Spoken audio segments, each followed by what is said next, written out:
It just doesn't add up to me. And it's another one of these situations around PSG that I think stinks to high heaven. And I'd love to hear the explanation behind it as to how the deal worked out in this kind of way. This video is being brought to you with thanks to our friends at Surfshark. Surfshark is an app or browser extension that allows you to not only browse the internet entirely anonymously, but also very securely. Surfshark will secure your data with industry-leading measures using uncrackable encryption and the most secure VPN protocols. One subscription with Surfshark will work across all of your devices. I use it for unlocking things like American Netflix. We also use it if we want to watch our Canadian DAZN account and a couple of other bits and pieces. The good news is you can get 83% off. That's right, I did say 83% off. And an additional 3 months free using the Anfield agenda link in the description.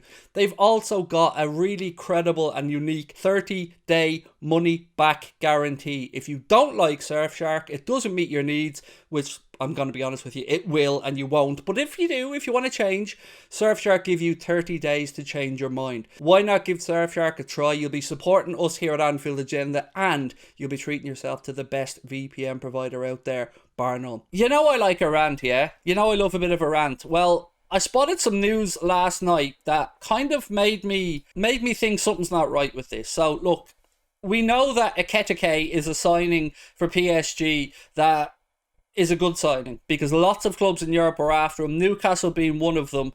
Newcastle obviously lost out and he has signed for PSG, but let me just say that I think this deal fucking stinks to high heaven. And if you don't know why, let me talk you through it. So PSG have signed Hugo Ekitike from Stade de Rant on loan until the end of the season with an option to buy.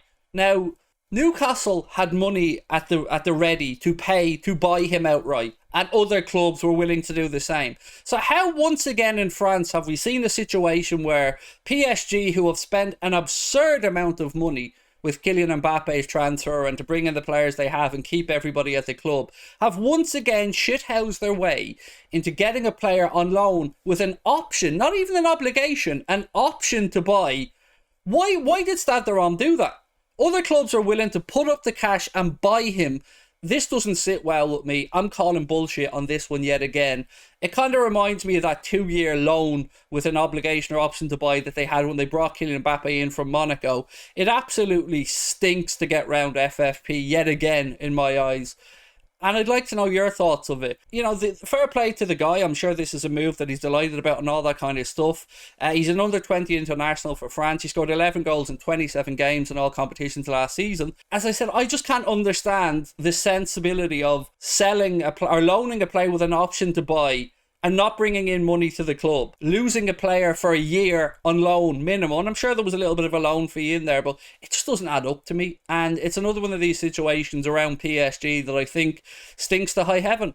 And I'd love to hear the explanation behind it as to how the deal worked out in this kind of way. But yet again, it's just stinks. And I wonder, will we have any kickback from it? Because we know that PSG have spent, I think, depending on who you believe, 100 or 200 million signing on fee for Mbappe, plus ridiculous wages and a lot of other concessions as well, concessions on image rights and stuff like that.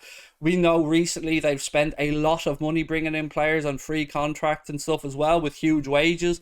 They've got Messi, they've got so many players in the club. I just don't believe for 1 second that this falls within FFP yet again. I don't believe that they're balancing their books, and I don't believe that they should be getting away with it.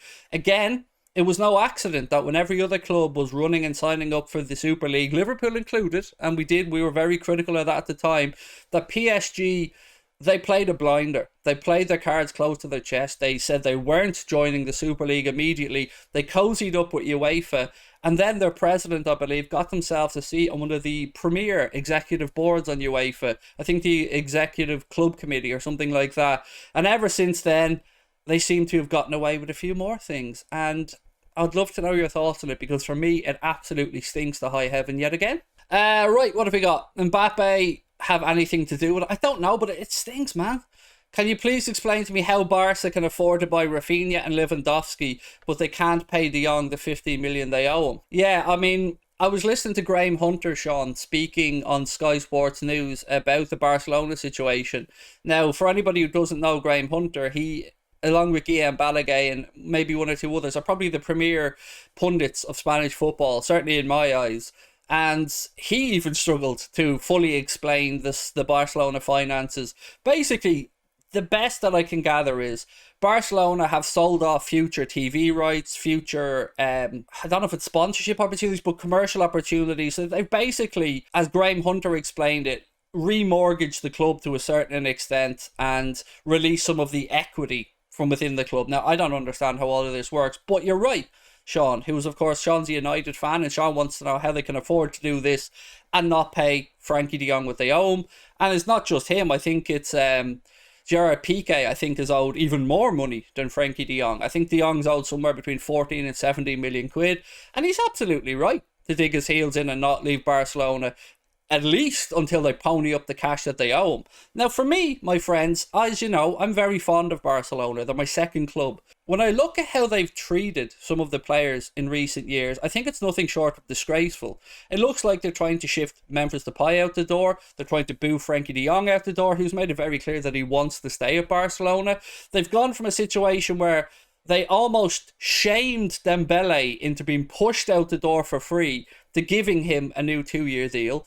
They've got Aubameyang in there. They're able to come up with the money to sign Robert Lewandowski, which they're absolutely overpaying for with 1 year left on his contract.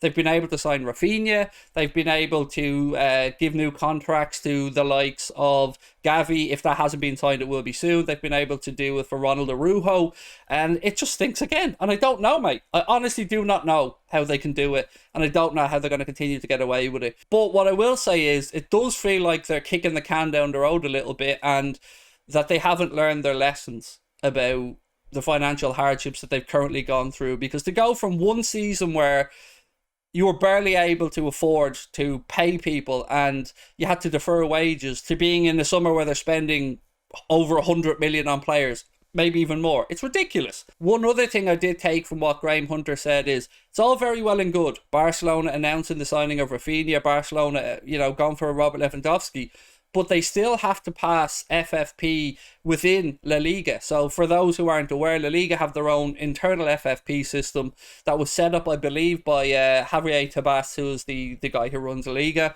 And they basically every club inputs all of their financial information into a computer, and they get told basically what their wage budget is, what they could do with regards to transfers and all that kind of stuff. So it's not a foregone conclusion that they're going to be able to register these guys. So they've been signed to Barcelona. That's been done, Sean. No argument on that. But the registration of the players still has to pass this FFP. So let's wait and see how that works out. Yeah, it's mental, like.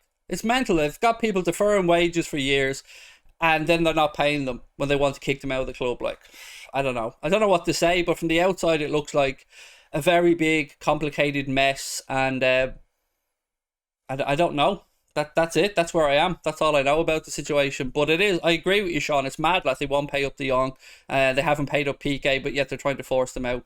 Maddie said FFP clearly doesn't exist anymore unless you're a small club. You get liquidated then. Yeah, it does seem like FFP counts more when you're smaller clubs. Yeah, they do seem to have more teeth, because we've seen with Manchester City and we've seen with other clubs in the past, and I don't mean to just include Manchester City in this because there has been other clubs, where appeals and stuff have gotten them around it when they've gone to cast the Court of Arbitration for Sport.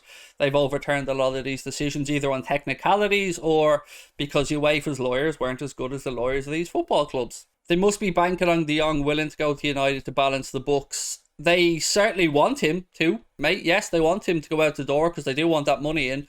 But Frankie de Jong's trying to dig his heels in because he doesn't want to leave Barcelona, which is understandable. It's a huge move for him to go from Ajax to Barcelona. He hasn't particularly done anything wrong there, but is certainly getting the cold shoulder treatment, much like we'd seen with Ousmane Dembele before as well.